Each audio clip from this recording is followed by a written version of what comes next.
al segle XIV. Bon dia, esmorzadors, avui han vingut Avui hem vingut a Culla, a Castelló, a esmorzar. a tastar els millors guissos de tota la província. Anem! Per a picar trauen olives xafades i uns vitells d'elaboració pròpia brutals. Vale, Arnau, ¿qué es decir? Así tenemos un poco de pan tomata y ahora hemos agarrado un poco de pernil. Coño, qué bueno. Que el pernil es de la zona. Pollo, yeah. Molt bé formatget. De la zona també? A mi l'estic que és de la zona. Dels seus guissos tastarem l'olla de cigrons en pilota, El tombé de corder. Està treta la recepta d'un llibre que se diu el llibre de Sensorier, que és el que n'hi ha més antic escrit en valencià, és del segle XIV. que la veritat que és una autèntica meravella. Tots els plats estan acompanyats per un pa tradicional del forn del mateix poble de Culla. Com està això? Molt bo.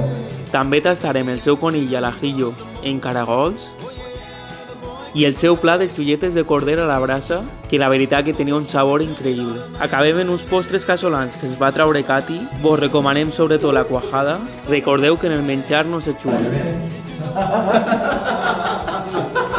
També tastarem un licor picant que elaboren ells i el seu cremaer fet al moment. Este esmorzar es troba a la Carrasca de Culla.